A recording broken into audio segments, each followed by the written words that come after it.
Let's preview the Texas Rangers for 2026 up next on Fantasy Baseball Today.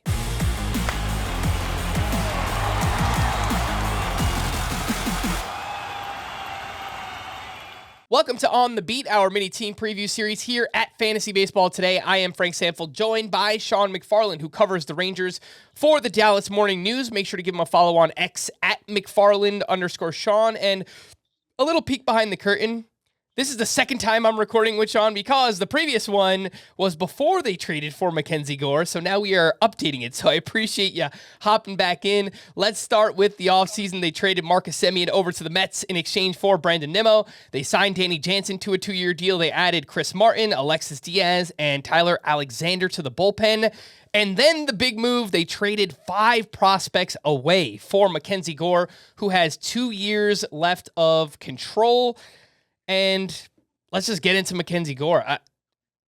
Have you heard anything that the Rangers plan to do to unlock MacKenzie Gore? Because he shows these flashes of being an ace, but he's kind of fallen off in the second half of seasons. Like, it's there. Everything is there. Yeah. It just felt like he needed a change of scenery to just, like, fully unlock. Have you heard anything that the Rangers plan to do to maybe get Gore to that next level? Well, they have the infrastructure for it. I think these last 2 years specifically, they've shown they know how to develop pitching, which is not something the Rangers have done in their entire 50-year history before that.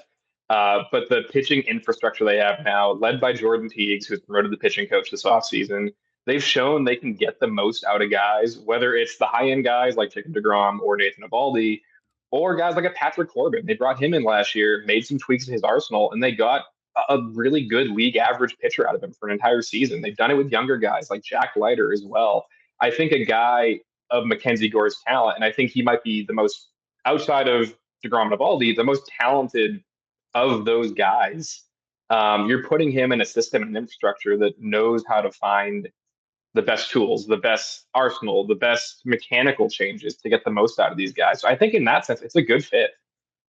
Yes, I am right there with you. I have him as a breakout now. I felt like the Nationals, while they have a new regime, and I don't want to bury those guys yet because we just haven't seen what they can do. But the previous Nationals regime, they didn't really do great with pitching or developing pitching in the past. And the Rangers, the ballpark has played much better for pitching the past couple of years, the new park that they're in, and they have done a great job with their pitchers. So just looking at his arsenal, I think maybe an easy tweak is moving a little bit away from the fastball. The fastball gets hit really hard for MacKenzie Gore. His secondary pitches are all disgusting. So I have faith. I think the Rangers will be able to kind of unlock this next level for MacKenzie Gore.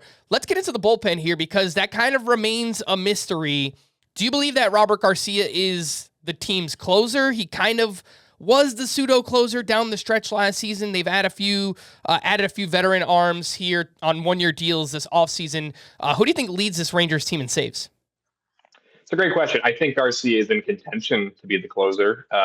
We talked with Chris Young a couple weeks ago, and he mentioned Robert Garcia. He mentioned Chris Martin. He mentioned Alexis Diaz.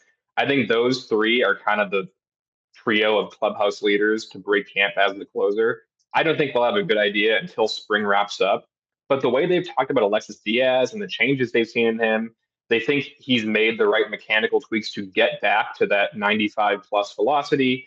He has the experience. He has the talent. He's still young. I think if the changes he's made are real and we see it in spring training, he might be the early favorite to break camp as the closer with Garcia and Martin in that 7th, 8th, 9th role. Look, they've gone by committee these last few years. If it comes by May and there's a change, it wouldn't shock me. I think if Diaz makes the changes they want to see, he could really be in the driver's seat for a lot of ninth inning opportunities. Yeah, and I know Robert Garcia was their pseudo closer down the stretch last season, but they don't really have many lefties in that pen. Yes, they signed Tyler Alexander, but he hasn't really worked in high leverage roles in the past. So I kind of view Robert Garcia maybe as like that lefty specialist out of the pen that comes in wherever there's a big lefty spot, 7th, 8th inning, maybe the 9th inning sometimes. Do you expect the Rangers to have a dedicated closer, or is it a possibility that they go closer by committee this season? I think they would like a dedicated closer. I think most teams would, but look, the last 2 seasons, really 3 seasons, dating back to the World Series year, they've kind of, by mid-season, they've had a different closer than the one they started with. And that wouldn't shock me again this year because they didn't go out and sign an Edwin Diaz. They didn't go out and sign a true bona fide closer. That's just a matter of the fact. That's where they are with the money right now. I think they like the options they have, but given the track record of how this team's operated these last 2-3 years, I think it's going to be closer to committee than it is, this is our guy, we're sticking with him. Now, if Diaz or Garcia or Martin breaks camp and cruises through April and May, then yeah, that might be the guy. But I don't think they're afraid to shake things up and go by committee if they have to. All right, let's take a quick break, and we'll be back right after this. When you need your sports news all the time, we've got breaking news to bring to you. CBS Sports HQ gives you a snapshot of all the sports that matter to you. When you need your sports in a snap, find it on CBS Sports HQ, streaming free anywhere you are. Welcome back in Fantasy Baseball. Today we are previewing the Texas Rangers with Shawn McFarland. Let's get into a sleeper for the Rangers this upcoming season. Who do you have? I'm going Joc Pederson.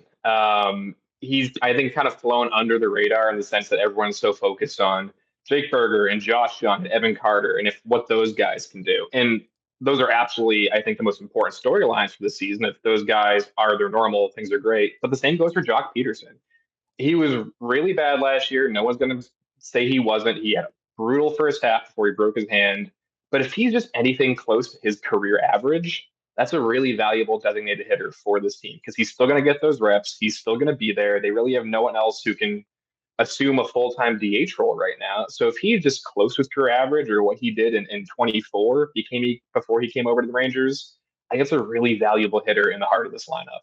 Yeah, if you look at his career numbers, right, it's right around 240, 800 OPS bat from the left side. You know, he's going to be a strong side platoon, probably not going to play against lefties, but man, he's just one season removed from hitting 275 with 23 homers and a 908 OPS back with the D-backs in 2024. So I think it's possible. He's kind of had these ups and downs where he's had big seasons and then kind of fallen off and then bounce back. So maybe he could do that again. Very deep sleeper. I like that call on Joc Pederson. What about a breakout for the Rangers this upcoming season? This is a complicated one, but I'm going to go with Jacob Latz. It became more complicated after the Gore trade. This time last week, he seemed like a kind of a shoe-in to break camp in the rotation. Now it's a little more complicated with him, Kamar Rocker. We'll see what Cody Bradford does when he comes back. But if you look at what Jake Latz did last year, in his 8 starts, he had a 2.72 ERA. He had a sub-3 ERA working out of the bullpen. I think he either breaks camp in the rotation in that 4 or 5 role, and we'll see if he can carry over what he did last year, or he winds up in the bullpen in a really multi-inning, high-leverage type role. I think regardless of what route they take with him, they see a lot of value in him. So whether it's in the rotation or in the bullpen, he's going to get a lot of important reps. He's got velocity from the left side. He's making some tweaks to limit the walks. But he has a track record now of doing this at the major league level where whether it's in rotation or the bullpen, I think he'll get some important innings, and he's shown he can handle that. And he looked pretty good last season, too. 13% swinging strike rate. You look at the pitch mix. The fastball gets a good amount of whiffs. Changeup, 41% whiff rate. The slider looks pretty good, too. So looks like a 3-pitch mix that's legit. Look good down the stretch. And, yeah, depending on how he does in spring training, could be in that Rangers rotation. Another deep name that I think is very intriguing there with Jacob Latz. Big thanks to Shawn McFarland, who covers the Rangers for the Dallas Morning News. Make sure to check out his work and give him a follow on X at McFarland_Shawn. For more extensive fantasy baseball coverage, listen to our full-length podcast, Fantasy Baseball Today, on Spotify, Apple Podcasts, or anywhere else podcasts are found. Thanks for listening to our On the Beat team preview series, and we will be back again tomorrow. Bye-bye.